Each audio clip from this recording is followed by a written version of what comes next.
So Ben, what can you tell me about this next team?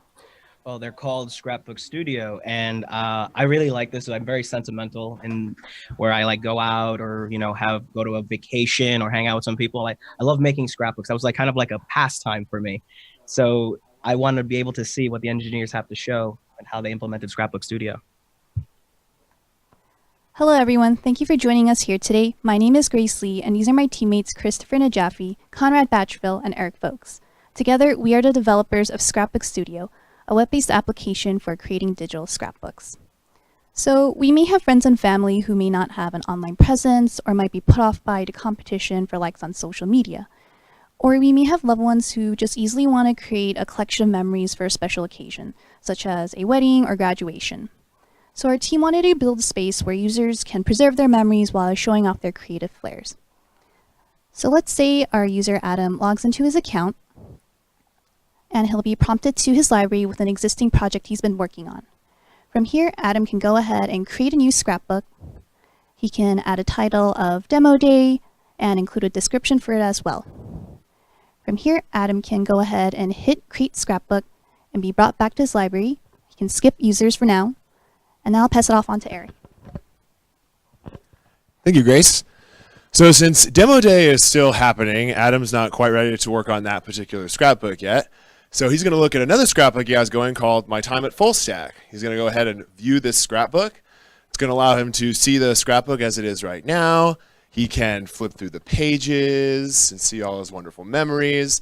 And on the second page, he sees that there's an image that is upside down and out of frame. Adam goes to fix this mistake, but whoops, he's in view mode, which prevents him or anyone he's showing off a scrapbook to from editing the scrapbook. So he'll go to Edit My Scrapbook. And this is going to bring us to our studio space. So here he can go ahead, find the page, and make the adjustment, and set his page back to rights. So now we'll go to the studio space for the Demo Day scrapbook. You'll see that in the studio space, our user can create text, delete text, and move everything around to create unique and interesting layouts. And now Adam wants to add a picture from Demo Day rehearsal that his friend sent him, and to tell us how to do that, here is Chris. Thank you, Eric. For image hosting, we decided to use Cloudinary. And when Adam wants to add an image to his canvas, he can click on the image button, and the Cloudinary widget will appear. And he can either drag the image onto the widget, or he can find the file on his computer. And the image will immediately be displayed on the current page of the canvas. But what if he doesn't want it on this particular page? That's okay. He can just drag the image right off the page. And then he can add a new page, and he can find the image in his media pool, or he can add it back to the current page. He can even turn the entire internet into his own personal sticker book and find any image he wants, which he can then add to the canvas.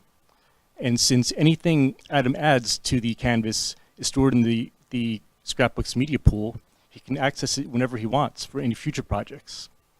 And now Conrad will talk about some of the challenges we overcame. Something we wanted to incorporate from real-life scrapbooking was the ability for a user to place images and text precisely where he wanted on a page. In order to make that a reality, we used React and React Konva to create our canvas space. This enabled the dragging, dropping, and resizing of content. The issue we then had was how to handle all of this data. Scrapbook users can have many scrapbooks. Scrapbooks can have many pages. Pages can have many pieces of text and images.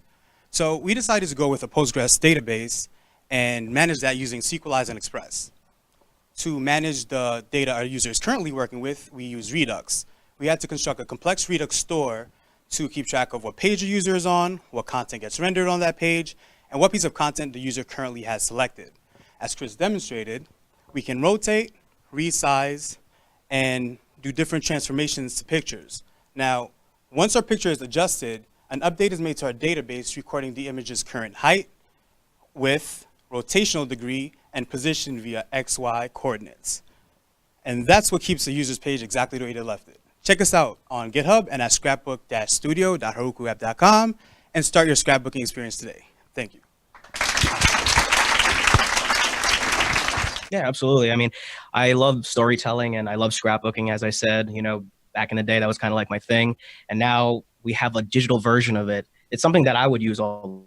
And what's particularly impressive was that they're able to store that image based on the X and Y value, based on the height and width, and it's still going to be there.